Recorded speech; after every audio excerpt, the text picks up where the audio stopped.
If your Ford Escape sits in the driveway and ignores your remote start, you're not alone. Let's get your car cozy again, without the frustration.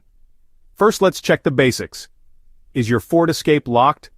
Remote start just won't work unless all doors are closed and locked. Next, peek at your key fob. If the battery's low, the signal won't make it to your car.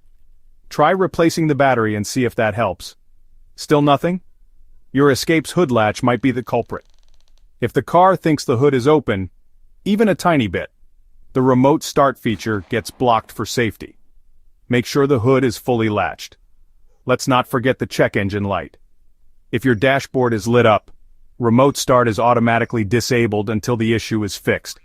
Scan for any codes or visit a mechanic if needed.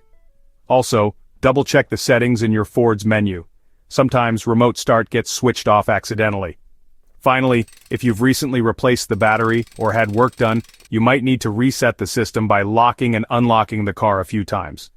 So, to recap, check your doors, key fob battery, hood latch, dashboard lights, and settings.